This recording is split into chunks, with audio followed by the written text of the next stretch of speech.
Hi everyone, today we are talking about body respect and we're gonna start doing some body image healing. So I asked the internet for some of their favorite mantras around body image to support you in creating a more positive and realistic body image. So mantras and affirmations can feel woo-woo, or you might already be disinterested in this if it's not your thing, but I'm telling you, they will change your brain. If you use them frequently, maybe you start and you fake it till you make it and they don't feel real yet and there's not a lot of emotion behind them, but fake it till you make it is a really effective strategy in getting you the end result that you desire. So if we use these mantras and these affirmations daily, they will legitimately start to change your brain and you will start to change the way that you view your body. So they're really powerful, and I just encourage you to have an open mind and commit to using these and see what happens. And you might not notice an immediate shift, but over time it's worth it and they will work. So some of the mantras or the affirmations that people offered to me that have worked for them include, my body is not a problem. I love this one. My body is not a problem, right? My body is not a problem to be fixed. I believe Rebecca Scritchfield includes this in her book, Body Kindness. And it is helpful to start viewing your body as it's not an issue, right? My body is normal. I have a normal body, right? So I'm just going to offer to you some various mantras and affirmations, and I want you to write down the ones that work for you, that feel the most authentic for you, that fit best, that resonate with you. You can just pick the ones that you like, leave the ones that you don't, okay? My body is not a problem. That's number one. Another one, somebody said, when the urge to restrict my food arises, I put my hand on my belly and say, I will not betray you. I will not betray you. I thought that one was really beautiful. Here's another tactic. I think of precious plus-sized people in my life, my mom, my friends, etc. I think of how beautiful they are and that their body size or shape doesn't matter one bit. Right? So that can help you to kind of step outside of yourself too and start reframing a little bit. Another one is, I read somewhere once that someone's young child organically said, Mom, my legs are too powerful for these pants, when her pants didn't fit. My sister and I use this all the time to reframe. It's empowering and it brings humor, which is really helpful. Here's another one. I accept you. I value you. I appreciate you. You are my home. Thank you for all you do to support me. We are on the same team. I love you. I really like this one because we have, I accept you, right? They start with, I accept you, or at least I respect you, right? Could we show our bodies basic respect? I value you, right? I value you. I appreciate you. You are my home, right? This is getting us into some body gratitude. And it's really hard to stay depressed when we're in gratitude. So maybe we start listing just things that we're really grateful that our body can do for us. And I like this one too. We are on the same team. So intuitive eating is really supportive of positive body image because it allows us to be on the same team, to work with our bodies, not against our bodies, right? To allow our bodies to communicate with us. Like, think about hunger and fullness, and then we respond accordingly because we respect our bodies in that way. So we're starting to see, hey, we're on the same team. My body's always had my best interest at heart. And it works to support us every single day. How about this one? You are not more valuable if you take up less space. And I like this quote by Louise Hay. Every part of our body and every function of our body is perfect and normal and natural and beautiful. Right? Because then that just, again, reinforces the idea that my body's not problematic. It's normal. The other thing that helps us to view our bodies as normal is to actually be seeing bodies that look like ours. If we're only ever seeing bodies that look different from ours, it's going to make us feel like our bodies are a problem. Our bodies don't fit in. But if we're seeing other bodies that look like ours all the time, then it feels like our body is normal. There's no problem here, right? We fit in. Now, the media does a terrible job of representing body diversity. So we have to take it upon ourselves, unfortunately, to validate that body diversity exists. Bodies come in all different shapes and sizes on purpose. And maybe a way for us to surround ourselves with body diversity is to follow body positive accounts. If you're on social media, that's just one way. Okay. So on Instagram, maybe you search body positivity. There are a lot of fat activists who will just post pictures of people in larger body sizes and various body sizes. People like differently abled people, lots of diversity you'll see on those accounts. And so that can be one really effective strategy to create your own environment there online of body diversity. The media, the world at large, isn't going to do that for you, unfortunately. So you're going to have to do it for yourself, but it'll be worth it because it will improve your body image when you start to see there are other people who look exactly like you. There are people in larger bodies, and your body won't seem like a problem anymore.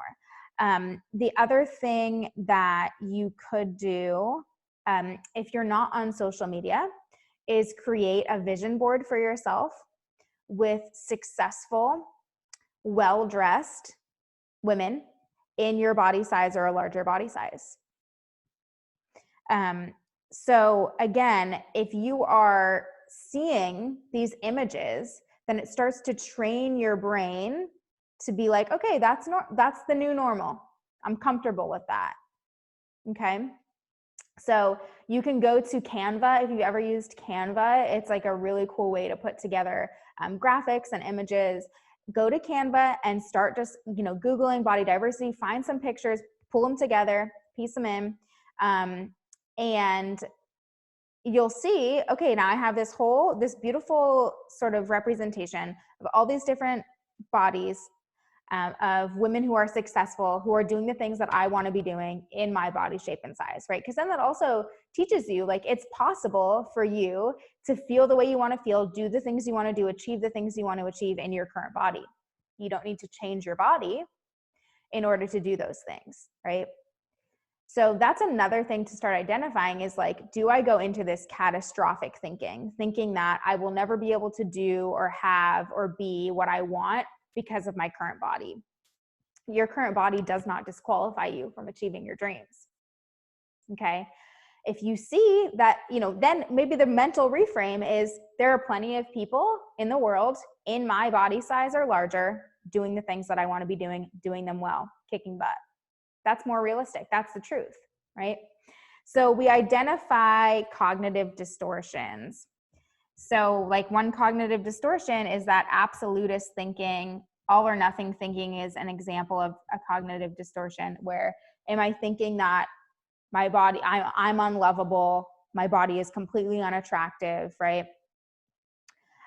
Maybe you're single and you think I will never be able to attract a man or a woman in this way, in the way that I look right now, right? A reframe to snap you out of the cognitive distortion would be there is someone out there right now looking for exactly what I have to offer.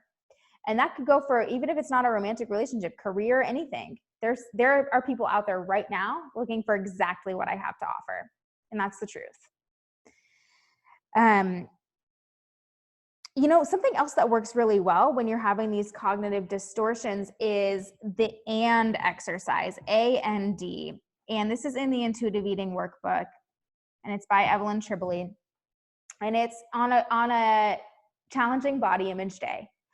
You can have an awareness of this is a hard day. This is a challenging body image day. I don't feel good in my body today. I don't like the way my body looks today. Maybe physically I feel uncomfortable in my body today. So we have that truth.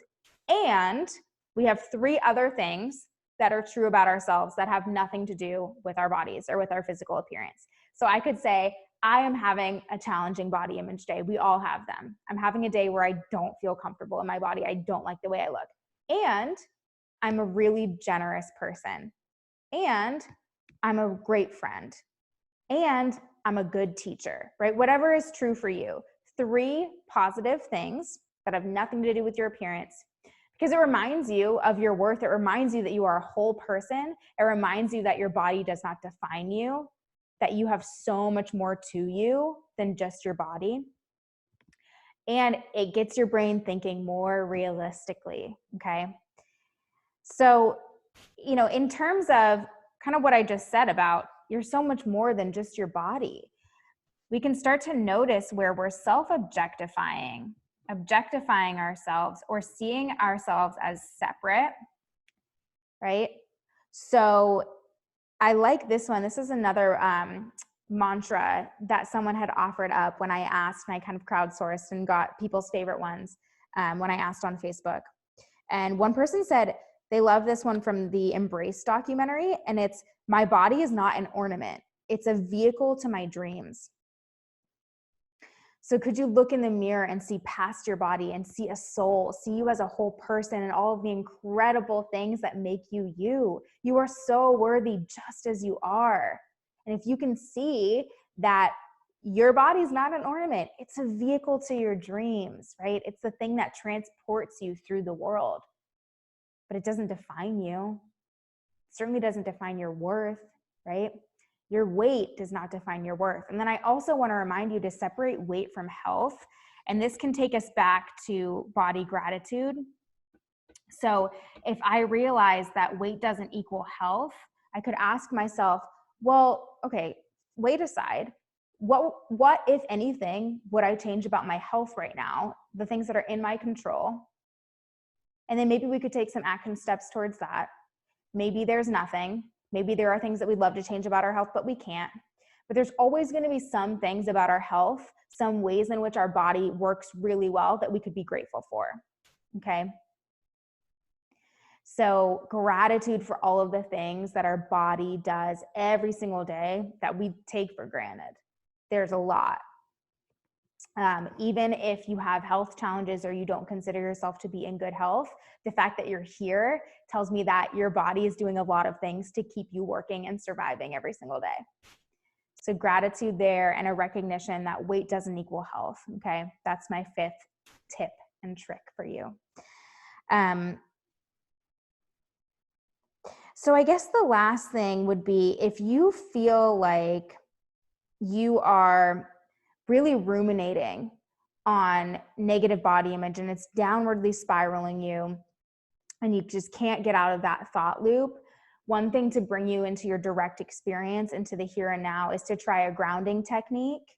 Some people say, be where your feet are.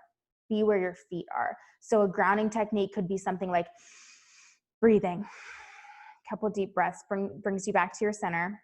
Or maybe we try narrating or noting. So we might just we might just kind of like observe.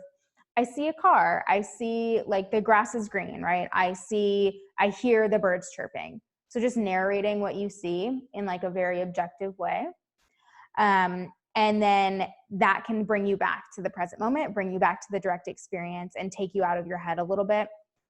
So that's just something I wanted to offer you today that has worked well for some of my clients who seem to like just really be ruminating a lot on their bodies throughout the day. So in order to stop obsessing, we can bring ourselves back to the present, get ourselves out of our head a little bit, try breathing, try narrating or noting, try being where your feet are.